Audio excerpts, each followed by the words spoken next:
नमस्कार साथियों, infusion notes की यूट्यूब चैनल पर आपका स्वागत है। आज का सेशन रहेगा साथियों 14 जनवरी 2024 राजस्थान करंट अफेयर्स का। इस सेशन में साथियों जितने ही महत्वपूर्ण प्रश्न बनने हैं राजस्थान करंट अफेयर्स के, वो मैं आपके साथ शेयर करूंगा। साथ ही उन प्रश्नों से जुड़े जो महत्वपूर्ण तथ्य है आपसे पूछे जा सकते हैं, उनकी भी जानकारी मैं आपके साथ शेयर करूंगा। इसके बाद देखेंगे साथियों अपने सूजत सार इंपॉर्टेंट रहता है। इनके सूजत सार के अंदर साथियों जिन कार्यों व योजनाओं का प्रकाशन होता है वहां से करंट अफेयर्स के क्वेश्चन पूछे जाते हैं। इसके बाद देखेंगे साथियों अपने राजस्थान जीके के 5 महत्वपूर्ण क्वेश्चन जो पुराने एग्जाम के अंदर आए हुए होंगे। और इसके बाद साथियों अपने जो कल करंट अफेयर्स पढ़ा था उसका भी रिवीजन करेंगे। सेशन आपको पसंद आए तो इसे लाइक व शेयर जरूर कीजिएगा। इन्फ्यूजन नोट्स के यूट्यूब चैनल को लाइक व सब्सक्राइब कीजिएगा और अपने दोस्तों में भी इसे जरूर शेयर कीजिएगा। शुरुआत करेंगे साथियों सेशन की। पहला क्वेश्चन आपसे पूछा है कि राजस्थान इंटरनेशनल फिल्म फेस्टिवल के 10वें संस्करण में लाइफ टाइम अचीवमेंट अवार्ड है जो किसे दिया जाएगा, ये आपसे पूछा गया है।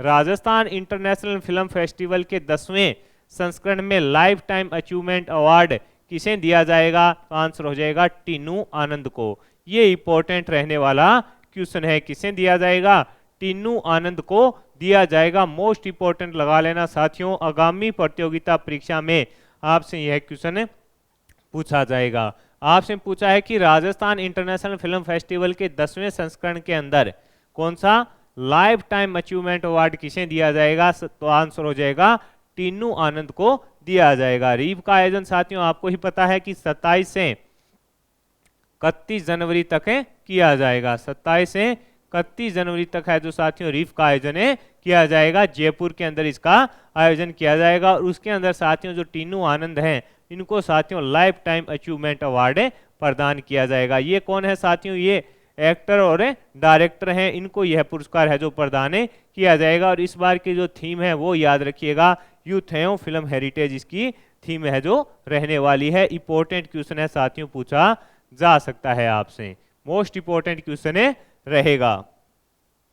आगे बढ़ेंगे साथियों, अगले क्वेश्चन पर बात करेंगे। अगला क्वेश्चन आपसे पूछा है प्रदेश की कौन सी यूनिवर्सिटी है जो संयुक्त अरब अमीरात में ऑफ शोर कैंपस शुरू करने जा रही है। आपसे पूछा है कि प्रदेश की कौन सी यूनिवर्सिटी संयुक्त अरब अमीरात के अंदर ऑफ शोर कैंपस शुरू करेगी, तो आंसर है जयपुर नेशनल यूनिवर्सिटी। ये इंपॉर्टेंट रहने वाला क्वेश्चन है, तो आपका आंसर हो जाएगा जयपुर नेशनल यूनिवर्सिटी है जो साथियों कहां पर, संयुक्त अरब अमीरात के अंदर ऑफ शोर कैंपस है जो शुरू करने जा रही है। यूनिवर्सिटी के जो चांसलर हैं साथियों संदीप बख्शी, उन्होंने बताया है कि इससे क्या होगा कि जो हमारे कैंपस के स्टूडेंट हैं उनको रोजगार मिलेगा, साथ ही उन्हें साथियों क्या है अनुभव भी प्राप्त होगा जिससे वो अपने जीवन में आगे बढ़ सकेंगे। तो इंपॉर्टेंट रहने वाला क्वेश्चन है साथियों, आपसे पूछा जा सकता है। आगे बढ़ेंगे साथियों, अगला क्वेश्चन आपसे पूछा है कि आईसीएआर के तहत देश में श्रेष्ठ तकनीक और जैविक अनुसंधान के लिए किस कृषि विश्वविद्यालय को सम्मानित किया गया है, ये इंपॉर्टेंट रहने वाला क्वेश्चन है। आपसे पूछा है आईसीएआर के तहत देश में श्रेष्ठ तकनीक और जैविक अनुसंधान के लिए किस कृषि विश्वविद्यालय को सम्मानित किया गया है, तो आंसर हो जाएगा साथियों महाराणा प्रताप कृषि एवं प्रौद्योगिक विश्वविद्यालय उदयपुर को। महाराणा प्रताप कृषि एवं प्रौद्योगिक विश्वविद्यालय उदयपुर को है जो साथियों सम्मानित किया गया है। साथियों अपने देश के अंदर जो जैविक केंद्र हैं उनकी संख्या 20 है और उसके तहत साथियों अपने जो महाराणा प्रताप कृषि एवं प्रौद्योगिक विश्वविद्यालय है उसके अंदर साथियों 2016 में है जो जैविक अनुसंधान है उसकी है जो स्थापना की गई थी, उसमें अब बेहतर कार्य के लिए साथियों इसको सम्मानित किया गया है। आपसे पूछे आईसीआर के तहत देश में श्रेष्ठ तकनीक और जैविक अनुसंधान के लिए किस कृषि विश्वविद्यालय को सम्मानित किया गया, महाराणा प्रताप कृषि एवं प्रौद्योगिक विश्वविद्यालय उदयपुर को सम्मानित किया गया है। और इसके अंदर स्थापना है जो जैविक अनुसंधान की कब की गई थी केंद्र की, तो 2016 के अंदर इसके अंदर स्थापना की गई थी। और साथियों इसके अलावा हाल ही में आईसीएआर ने नस्ल संरक्षण अवार्ड है जो नस्ल संरक्षण अवार्ड है किसे प्रदान किया था, सुरेंद्र अवाना जी को गिर नस्ल के संरक्षण के लिए प्रदान किया था। ये भी अपने को याद रखना है। अगला क्वेश्चन आपसे पूछा है 67वीं राष्ट्रीय स्कूली लॉन टेनिस संस्पर्धा में प्रदेश की अंडर 17 महिला टीम ने है जो कौन सा पदक जीता है, तो आंसर रहेगा साथियों गोल्ड जीता है। 67वीं राष्ट्रीय स्कूली लॉन टेनिस स्पर्धा में प्रदेश की अंडर 17 छात्रा टीम ने साथियों अंडर 17 छात्रा टीम ने कौन सा पदक जीता है? तो आंसर रहेगा गोल्ड जीता है। और आपसे पूछे प्रतियोगिता का आयोजन कहाँ पर किया गया था? तो आंसर हो जाएगा साथियों प्रतियोगिता का आयोजन है जो जोधपुर में किया गया था। ये अपने को याद रखना है, पूछा जा सकता है आपसे। अगला क्वेश्चन आपसे पूछा है नई दिल्ली में आयोजित ऑल इंडिया स्केटिंग कैटेगरी में उदयपुर की कृष्णा कौर ने कौन सा पदक जीता है? तो आंसर रहेगा स्वर्ण। यानी नई दिल्ली में आयोजित ऑल इंडिया स्केटिंग कैटेगरी के अंदर उदयपुर की कृष्णा कंवर ने कौन सा पदक जीता है? तो आंसर हो जाएगा गोल्ड जीता है। और ये जो आपसे पूछे कि इनकी जो कैटेगरी है वो कौन सी रही? तो साथियों 500 मीटर की जो कैटेगरी थी उसके अंदर इन्होंने गोल्ड जीता है। ये भी अपने को याद रखना है। यानी 500 मीटर की जो कैटेगरी थी साथियों इसके अंदर इन्होंने गोल्ड जीता है। ये अपने लिए इंपॉर्टेंट रहने वाला है। अब अपने साथियों देखेंगे सूजत सार। सूजत सार इंपॉर्टेंट है, जो इसके अंदर चीजें इंपॉर्टेंट होती है वो मैं आपके साथ शेयर कर देता हूं साथियों। इसके अंदर मुख्यमंत्री ने संयुक्त अभियान चलाकर सख्त कार्रवाई के निर्देश दिए हैं। अवैध खनन पर ड्रोन से निगरानी अब की जाएगी। इस प्रकार का स्टेटमेंट है जो मुख्यमंत्री ने दिया है कि जो अवैध खनन चल रहा है उसको अब रोका जाएगा। इसके अलावा साथियों फलौदी में विकसित भारत संकल्प यात्रा शिविर है, उसमें जरूरतमंदों को राहत देने के लिए शिविरों का आयोजन है जो किया जा रहा है। इस प्रकार का स्टेटमेंट है जो चिकित्सा एवं स्वास्थ्य मंत्री श्री गजेंद्र सिंह खीवसर ने दिया है।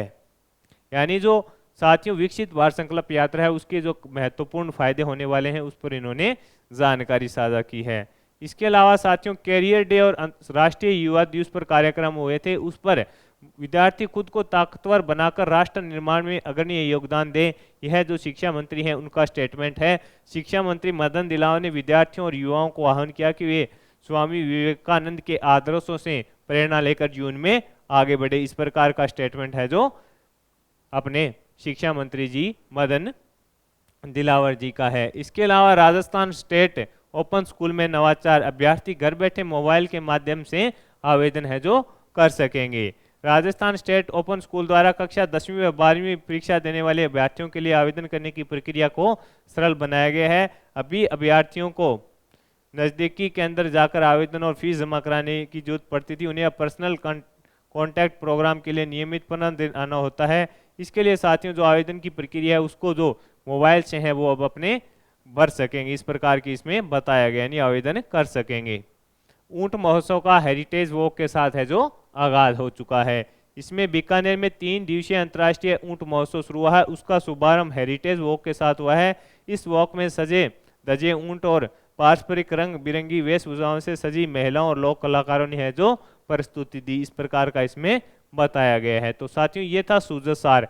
अब अपने देख लेते हैं राजस्थान जीके के 5 महत्वपूर्ण क्वेश्चन जो अपने लिए काफी इंपॉर्टेंट रहने वाले हैं। आपसे पूछा है मुगल सम्राट अकबर द्वारा जिस संत को फतेहपुरी सीकरी आमंत्रित किया गया था वो कौन थे? तो आंसर हो जाएगा दादू दयाल। ये इंपॉर्टेंट है रहेगा, कौन थे? तो आंसर हो जाएगा दादू दयाल। अगला क्वेश्चन आपसे पूछा है ज्ञान समुद्र बावनी रामची अटक नामक कृतियों का संबंध किस संत से है? तो आंसर हो जाएगा सुंदरदास जी से है। किससे है? तो आंसर हो जाएगा सुंदरदास जी से इनका संबंध रहेगा। अगला क्वेश्चन आपसे पूछा है बालिंद जी के गुरु कौन थे? तो आंसर हो जाएगा दादू दयाल।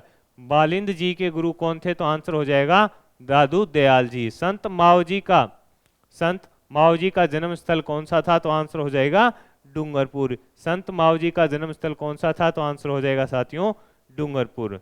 अगला क्वेश्चन है कि कौन सा संप्रदाय संत माओ जी के द्वारा स्थापित किया गया था? तो आंसर हो जाएगा निष्कलंकी जो संप्रदाय था साथियों वो किसके द्वारा? संत माओ जी के द्वारा है जो स्थापित किया गया था। ये साथियों अपने हो गए राजस्थान जीके के महत्वपूर्ण क्वेश्चन।